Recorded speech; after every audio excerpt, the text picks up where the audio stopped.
तर साहेब, काल दिनांक 22 तारखेला भादले या गावामध्ये दुपारी 11 वाजता आपल्या समाज बांधवाच्या दुकानावर दगडफेक झाली. दगडफेक झाल्याचं कारण होतं की वाढीव रेट संदर्भात. ज्यावेळेस मला दुपारी 1 वाजता फोन आला 12:30-1च्या दरम्यान की साहेब, या बादली गावात अशा प्रकारची घटना घडलेली आहे. काही महिन्यापूर्वी आम्ही त्या गावामध्ये आमच्या अखिल भारतीय जीवा सेनेची संघटना स्थापन केली आणि त्या ठिकाणी संघटनेच्या माध्यमातून चांगली कामे व्हायला लागली. पण काल जेव्हा दुपारी फोन आल्यानंतर तात्काळ मी त्यांना सांगितलं की पोलीस स्टेशनला पोहोचा, मी तुमच्यासोबत तुमच्या मागे मी लगेच आलोच. आपले कार्यकर्ते त्या ठिकाणी पोहोचली नशिराबाद पोलीस स्टेशनला. पोलीस स्टेशनला पोहोचले असताना मी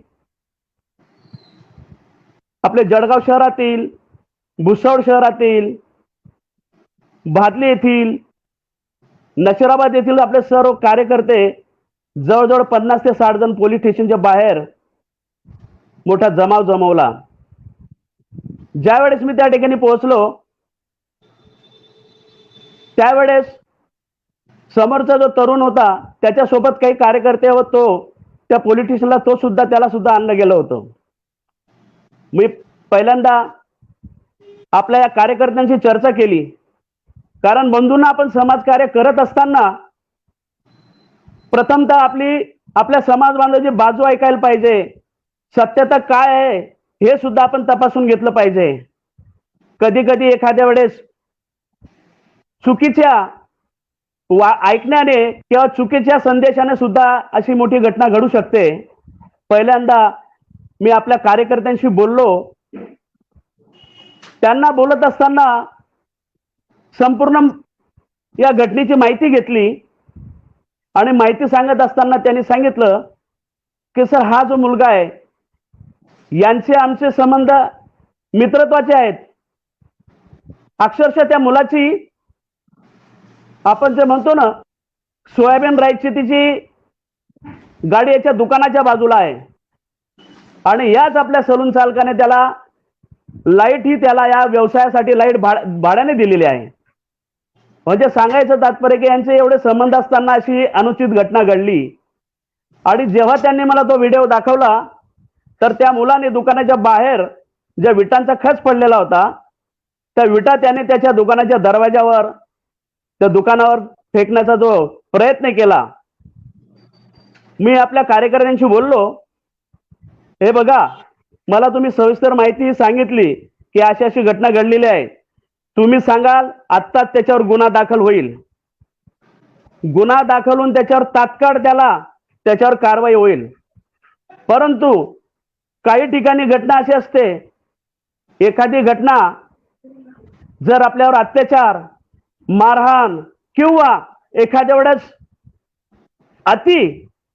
म्हणजे जे कृत्य करून की ते आपल्याला बघितलं सुद्धा जाणार नाही अशा प्रकारचं असेल तर आपण जरी समाज बांधवांना सांगितलं तरी आपण माघार घ्यायची नाही.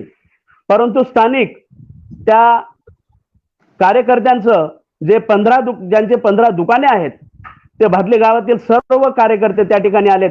त्यांनी सांगितलं की साहेब, आमचं इतके जुने संबंध आहेत, त्याच्या हातून चूक झाली, तो माफी मागायला तयार आहे, जो काही खर्च झालेला आहे तो खर्च द्यायला तयार आहेत.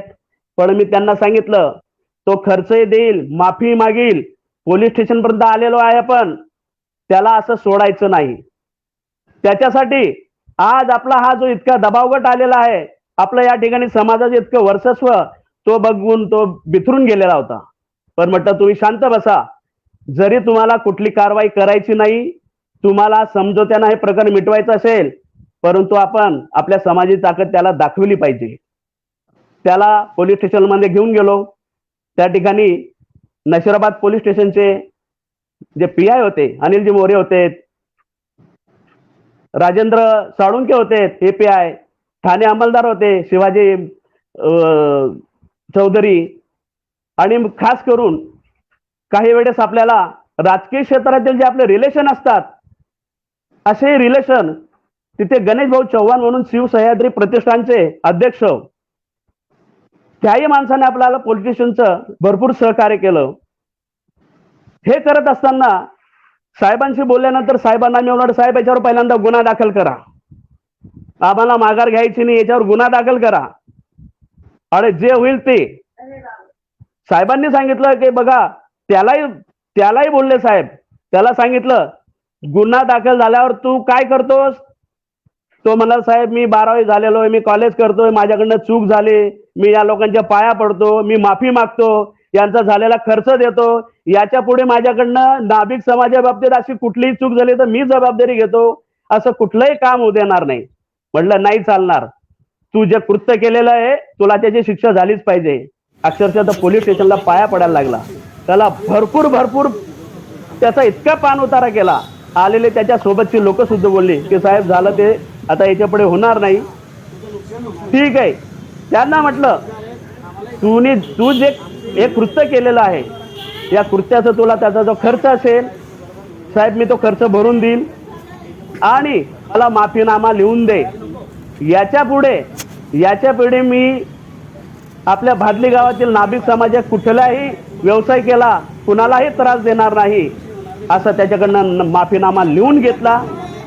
ज्यावेळेस त्याच्याकडनं माफीनामा लिहून घेतला त्याला ती सक्त ताकीद दिली. ताकीद दिल्यानंतर स्वतः पोलीस स्टेशनचे PI API त्या ठिकाणी जितके पोलीस स्टेशनचे कर्मचारी असतील जेव्हा आम्ही त्या पोलीस स्टेशनला त्याचा पान उतारा केला त्याला चांगलं झापलं आणि त्याच्याकडनं सर्व एक करून घेतलं तेव्हा पोलीस स्टेशन मध्ये PI सुद्धा त्यांनी सुद्धा अशा प्रकारे आपल्या या समाजाचं कौतुक केलं की साहेब ही घटना तुमची 11 11:30 झालेली, तुम्ही 12:30 1 वाजेपर्यंत तुम्ही सर्व या ठिकाणी जमा झालात. आज तुम्ही या ठिकाणी तुमचं शक्तीचं प्रदर्शन दाखवलं, तुमचं संघटन दाखवलं. असं जर संघटन असलं तर कुठल्याही गावामध्ये संपूर्ण महाराष्ट्रात कुठल्याही गावामध्ये तो गावगुंड जरी असेल किंवा तो कसाही असेल त्याला सोपवण्याचे काम तुम्ही संघटनेच्या माध्यमातून करू शकतात. तुमच्या समाज संघटनेच्या माध्यमातून समाजातली कुठलीही संघटना असू द्या, माझ्या सर्व समाज बांधवाला माझी विनंती आहे तुम्ही कुठल्याही संघटनेच्या माध्यमातून तुम्ही समाज संघटनेचं काम करा परंतु समाज जोडण्याचं काम करा.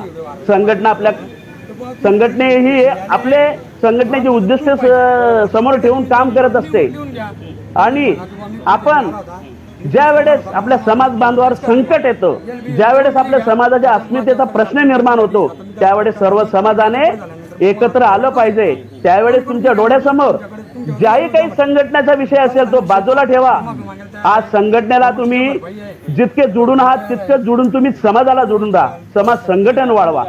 आज परिस्थिती महाराष्ट्रात अशी झालेली आहे आपल्या ज्या संघटना 1760 संघटना झालेल्या आहेत या 1760 संघटनेचा फायदा या राजकारणी लोक घेतात. म्हणून माझे सर्व समाज बांधवांना हात जोडून विनंती आहे ज्याप्रमाणे बाबासाहेब आंबेडकरांच्या ज्याही संघटना आहेत तुम्ही 6 डिसेंबर असेल किंवा बाबासाहेबांचा जोही दिवस असेल त्या दिवशी सर्व संघटना एक येतात. मग आपल्या महाराष्ट्रातील संघटना अशा का म्हणून एक येत नाही?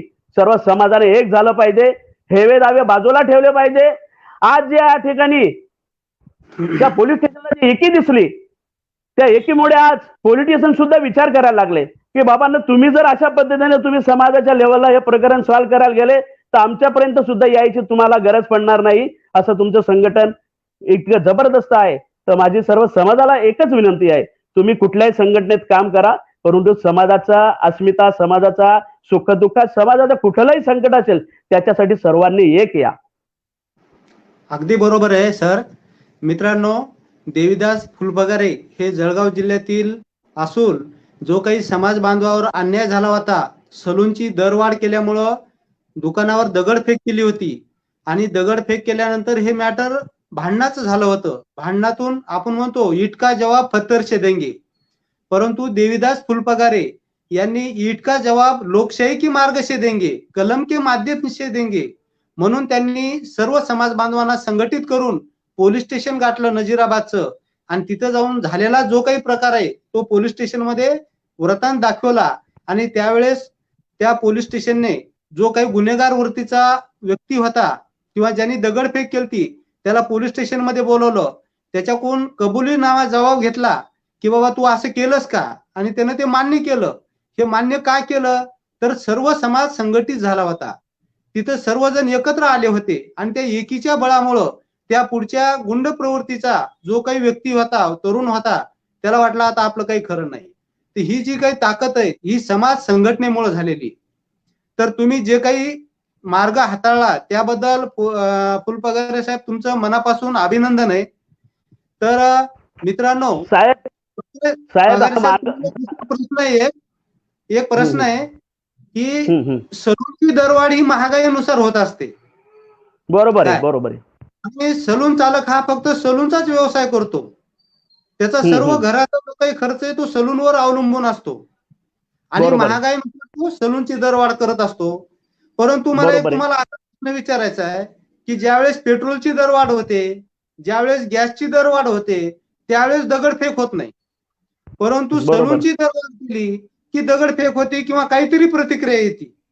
तुम्हाला मी बरोबर उदाहरण आहे. सांगतो की बऱ्याच ठिकाणी सलूनची दरवाढ केल्यामुळं ग्रामपंचायतनं सलून बांधवांना गाळे खाली करण्याची नोटीस पाठवलेली आहे. काही ग्रामपंचायतनं तर एवढा उठाठेव केला की सलूनचे दर ठरवलेले आहेत.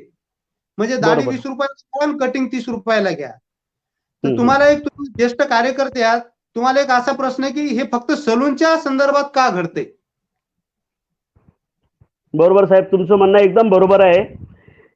याचं कारण असं आहे साहेब, हे सलूनच्या संदर्भात का घडतं, हाच प्रश्न मी पोलीस स्टेशनला पीए तिथले पोलीस कर्मचारी असतील यांच्या समोर, त्या मुलाच्या समोरच प्रश्न उपस्थित केला की का रे बाबा, तुमच्या गावात किराणा दुकान आहे, तुमच्या गावात इतर विक्रीची दुकानं आहेत, त्या दुकानामध्ये तेलाचे भाव वाढले, साखरेचे भाव वाढले, जीवनावश्यक वस्तू ज्याही असतील त्या वस्तूचे भाव वाढले, तुम्ही तेथे दगडफेक का करत नाही?